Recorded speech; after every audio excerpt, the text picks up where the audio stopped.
అందరికీ నమస్తే. Welcome to Jinnas Global. నేను గణేష్. తెలంగాణ రాష్ట్ర ప్రభుత్వం ఎస్సీలకు ఎస్సీ కార్పొరేషన్ ఏర్పాటు చేసి 2 wheeler electrical vehicle, 3 wheeler goods, 3 wheeler passenger auto, ఈ 3 ఎలక్ట్రికల్ వెహికల్ పెట్టుకోమని చెప్పింది. ఎప్పుడు స్టార్ట్ చేసింది అంటే 17వ తారీఖు 3వ నెల 2026 సంవత్సరంలో దీనిని పెట్టుకోండి అని చెప్పి స్టార్టింగ్ డేట్ పెట్టింది.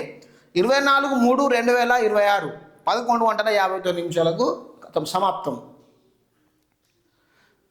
ఇప్పుడు చాలామందికి అసలు ఈ స్కీమ్ ఎలా పెట్టుకోవాలి, స్కీమ్ అంటే ఏంటిది, దీంట్లో ఏమొస్తుంది, ఇది లోనా వెహికల్ అని చెప్పి చాలామంది ఎస్సీ బిడ్డలకు మొత్తమే అవగాహన కూడా లేదు.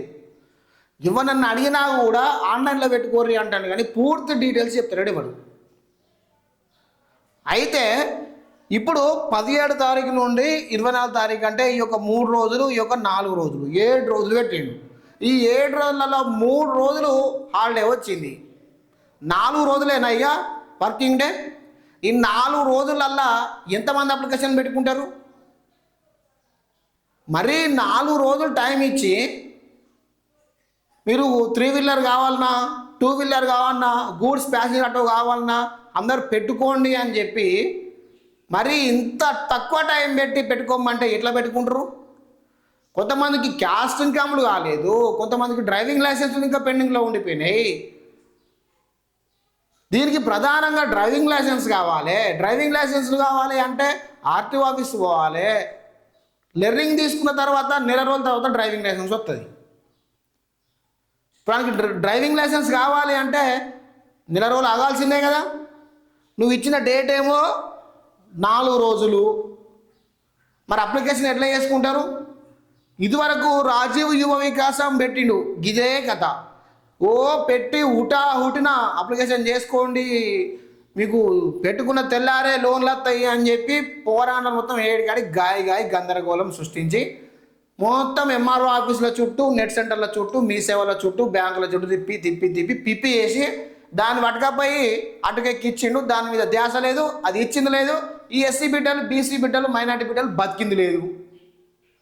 కానీ ఇప్పుడు ఈ ఎస్సీ కార్పొరేషన్ పెట్టి 4 రోజులే టైం పెట్టి ఇప్పుడు మళ్ళా మా ఎస్సీ బిడ్డలను మళ్ళీ గాయ చేయడానికి చూస్తాడు ముఖ్యమంత్రి. దయచేసి జయశంకర్ భూపాలపల్లి జిల్లాలో ఉన్న కలెక్టర్ గారు దీనిని ఒక 15 రోజులు ఎక్స్టెండ్ చేయండి. చాలామందికి ఇన్కమ్ ఉంటే క్యాస్ట్ ఉండలేదు, క్యాస్ట్ ఉంటే ఇన్కమ్ ఉండలేదు. మళ్ళీ ఇందులో ఒక షిక్కచ్చి పడింది. కులగణన చేసిన తర్వాత క్యాస్టులను 3 రకాలుగా విభజించారు. 1, 2, 3. అందులో కొంతమంది క్యాస్ట్ను తీసుకోలేదు, ఓల్డ్ క్యాస్ట్లే ఉన్నాయి. కాబట్టి ఇప్పుడు కొత్త క్యాస్ట్ కావాలి అంటే మ్యాక్సిమం ఒక 2 రోజులు టైం పడుతుంది కదా.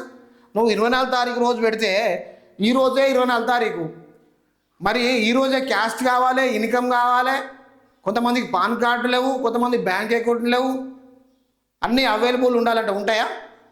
నువ్వు ఎప్పుడు స్కీమ్ పెడతానవో, ఎప్పుడు తీసేస్తానవో ఎవరికి తెలుస్తలేదు. అసలు నువ్వు ఏ స్కీమ్ పెడతానో, ఏం ప్రయోజనం కలుగుతుంది, ఎస్సీలకు ఏమొస్తుంది, బీసీలకు ఏమొస్తుంది, ఎస్టీలకు ఏమొస్తుంది, మైనార్టీలకు ఏమొస్తుందో వాళ్ళకు ఏం కూడా అవగాహన లేకుండా పోయింది. ఏమని అంటే బహిరంగ సభలు పెడతాను, కేసీఆర్ను, కేటీఆర్ను, హరీష్ రావును ఎట్లా పడితే గట్లా మాట్లాడతాను, పోతాను. సరే, అది నీ పర్సనల్, నీ ఇష్టం, నువ్వేమన్నావో మాకు సంబంధం లేదు. కానీ ఈ ఎస్సీ కార్పొరేషన్ లోన్కి సంబంధించింది అయితే ఇంకొక 15 రోజులు ఎక్స్టెండ్ చేయాలి. ప్రభుత్వాన్ని మేము ఈ డిమాండ్ చేస్తున్నాం. ఎస్సీ బిడ్డలు అందరూ పెట్టుకోవాలి. ఎవరైతే ఆటో నడుపుకుంటూ బతికే వాళ్ళే ఉన్నారో వాళ్ళకు ఉపశమనం ఉంటుంది. ఎవరైతే గూడ్స్ క్యారియర్ చేసుకుంటా వాళ్ళు జీవనోపాధి పొందుతారో వాళ్ళకు కూడా కొంచెం అవకాశం ఉంటుంది. అదేవిధంగా లెర్నింగ్ ఉన్నా కూడా దీన్ని యాక్సెప్ట్ చేసే ప్రయత్నం చేయాలి. లెర్నింగ్ పెట్టినా కూడా అప్లికేషను యాక్సెప్ట్ చేసి ఆయనకు గూడ్స్ లేదా ఆటో ప్యాసింజరు ఇచ్చే ప్రయత్నం చేయాలి ప్రభుత్వం. మరీ ఇంత తక్కువ రోజులు పెట్టి ఎందుకు ప్రజల్ని ఇలా ఇబ్బంది పెట్టాలని చూస్తున్నారు? నాకు డౌటు, ఒక సందేహం, మిమ్మల్ని ఒక క్వశ్చన్ అడుగుతున్నా. ఇప్పుడు ఈ లోన్లు వచ్చే లోన్లేనా? ఎస్సీ బిడ్డలకు అందరికీ వచ్చే లోన్లేనా? జిల్లాల వారీగా ఎన్ని యూనిట్లు పెట్టినావు? తిప్పి కొడతా ఒక్కొక్క జిల్లాకు 30 యూనిట్లు. ఈ 30 యూనిట్లల్లో ఎస్సీ బిడ్డలు కొట్టుకుముడేనా? నాకంటే నాకని కొట్టుకుముడేనా? ఓ పెట్టినోను 500-600 యూనిట్లు పెట్టలేదే. తిప్పి కొడితే ఇప్పుడు పెట్టిన యూనిట్లన్నీ డివైడ్ చేస్తే జిల్లాకు 30-40 యూనిట్లు వస్తాయి అంతే. ఆ 30-40 యూనిట్ల కోసం 200-300 మంది పెట్టుకుంటారు, వాళ్ళు ఓటుకుంటారు, నీకు మజా కనసాలు పడతాయి. అంతేనా? మరి సరే ఆ 30-40 సరే ఏదో రకంగా ఎస్సీ బిడ్డలు కష్టపడి ఆంతోనో ఈంతోనో పైన చేయించో ఏదో రకంగా సరే జీవనోపాధి కోసం ఓటు తెచ్చుకుంటారు. కానీ ఈ డేట్ అనే ఎక్స్టెండ్ చేయాలి కదా. ప్రభుత్వాన్ని నేరుగా డిమాండ్ చేస్తున్న ఎస్సీ కార్పొరేషన్ ఏదైతే ఉన్నదో దానిని ఇంకొక 15 రోజులు ఎక్స్టెండ్ చేయాలి. లేకపోతే మొత్తం బంద్ పెట్టియా. ఇక మొత్తం కాదు మేము ఏమో అని చెప్పి సపరేకుండు. రాజీవ్ యువ వికాసం ఎట్లా చేసినామో దీన్ని కూడా అట్లా చేసే కదా అయిపోతుంది. రాజీవ్ యువ వికాసంలో కూడా చాలామంది అప్లికేషన్ చేసుకున్నారు కదా. దయచేసి ముఖ్యమంత్రి గారు, అయ్యా రేవంత్ రెడ్డి గారు, దయచేసి దీన్ని ఇంకొక 15 రోజులు ఎక్స్టెండ్ చేయండి.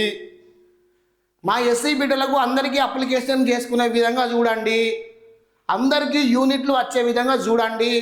మళ్ళీ ఇందులో ఒక పెంట పెట్టి చేయకండి. మాకు సిబిల్ స్కోర్ కావాలి, అకౌంట్ స్టేట్మెంట్ కావాలి, తొక్క కావాలి, తొండెం కావాలని చెప్పి రిజెక్ట్ చేసే పని మాత్రం చేయకుర్రి. సిబిల్ స్కోర్ ఉన్నా లేకున్నా ఎస్సీ బిడ్డలకు ఈ యొక్క యూనిట్లు అందరికీ పంపిణయ్యే విధంగా చొరవ చూపాలని చెప్పి ప్రజల తరపున మేము ప్రభుత్వాన్ని క్వశ్చన్ చేస్తున్నాం, ప్రభుత్వానికి విన్నపం చేసుకుంటున్నాం. అయ్యా దయచేసి గిది ఎక్స్టెండ్ చేయండి. ఎక్స్టెండ్ చేసి ఇంకో కొంచెం మంది అప్లికేషన్ చేసుకునే విధంగా వాళ్ళను ప్రోత్సహించండి. అయ్యా ప్రజల ప్రభుత్వం అన్నారు కాబట్టి ప్రజల శ్రేయస్సు కొరకు మీరు పాటుపడాలి కాబట్టి దీన్ని పెంచుర్రి. అనగారిన వర్గాలు ఎస్సీ బిడ్డలు ఉంటారు, చాలా పేదోళ్ళు ఉన్నారు, డ్రైవింగ్ను వృత్తిగా ఎంచుకొని ఆటోలు నడుపుకొని ఫ్యామిలీలను సాదుకునే వాళ్ళు ఎంతోమంది ఉన్నారు. వాళ్ళకు గిసొంటి పథకం వచ్చింది అంటే నేను దేవుని లెక్క మొక్కుతారు. అందుకోసమే ఓ 15 రోజులు ఎక్స్టెండ్ చేసి మళ్ళా అప్లికేషన్ పెట్టుకున్న తట్టు దాన్ని ప్రోత్సహించండి. ప్రజల ప్రభుత్వమే కదా, ప్రజల కొరకు పాటుపడండి అయ్యా అని చెప్పి ప్రజలు ఈ విధంగా మా ద్వారా మీకు రిక్వెస్ట్ చేస్తూ ఉన్నారు. దయచేసి పనేదో చూడండి ముఖ్యమంత్రి గారు. కలెక్టర్లు కూడా దీనిలో చొరవ చూపి దీన్ని ఎక్స్టెండ్ చేసే ప్రయత్నం చేయాలి అంతే. ఇక వేరే ముచ్చట్లేదు ఇక.